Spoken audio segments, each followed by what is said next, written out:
And once you can recognize those things that you can control, you can start to focus on the things that are going to get you better and stop you from being bitter. Hi, and welcome to Helping You Perform. I'm your host, Paul Teasdale. Over a career working with high-performing teams from across the globe, including 7 years working with Formula One team McLaren, I've learned a lot about what it takes to drive results.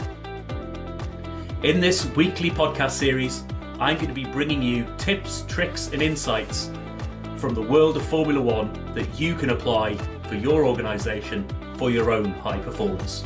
Enjoy. Hi everybody, and welcome to another episode of Helping You Perform, where I bring my tips, tricks, insights and stories from the world of F1 and beyond to help you accelerate your own performance. I hope you enjoyed last week's episode 67, where I talked about one of my favourite phrases, don't get bitter, get better. And I want to marry that up this week with another phrase that sort of goes along with that, which is all about control the controllables.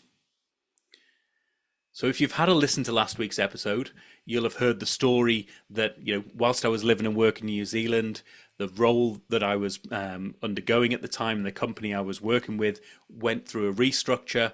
I was unexpectedly made redundant, and I could have felt bitter by that. I did a little bit, but I made a decision to not get bitter, but to get better. Now, how can you do that is the next question.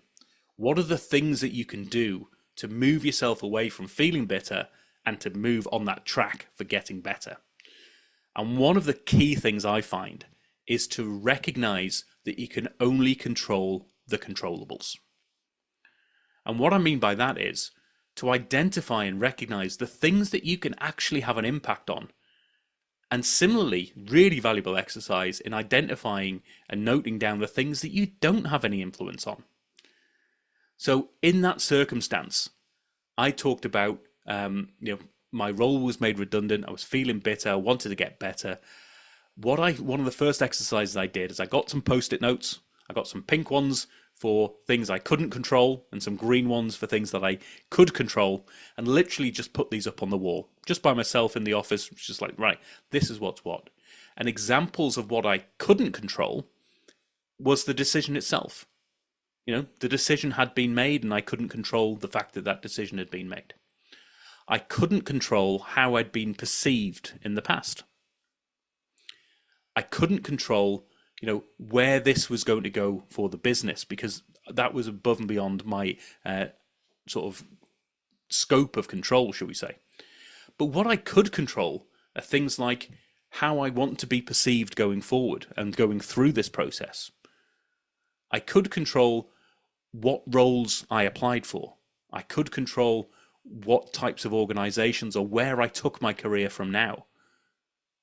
So these are things that if you start to put them up on the wall, what I find, and what a lot of people I've worked with find, is that just by recognizing that you can't control things, these tend to be the things that you can't control, but you start to feel bitter about anyway.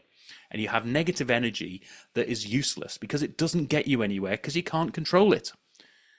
But by identifying those things that you can control, you start to see that actually, if I spend my energy in those controllable areas, the things that are under my influence, then I can have an impact and have results and ultimately get better. So you can see how this links in with don't get bitter, get better. The bitter aspect are the things that you can't control. The better aspect is focusing your energy on the things that you can control. Now, in any circumstance, whether it's in an F1 world, whether it's going through a redundancy or a big change, maybe it's just your day-to-day operation, have a think about those things for you and your team and your organization. What is in your control and what's out of your control?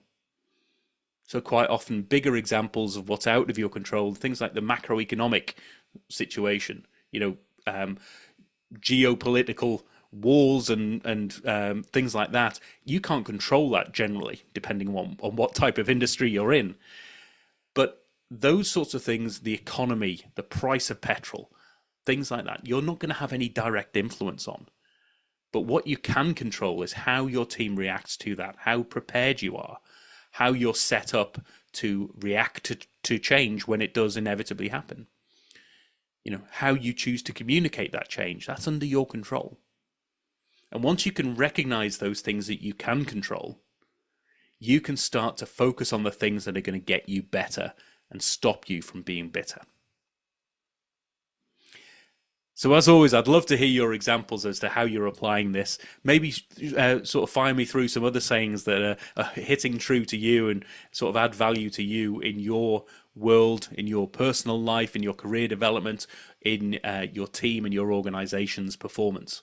I'd love to hear from them. Maybe they might make it onto an episode of this show as well.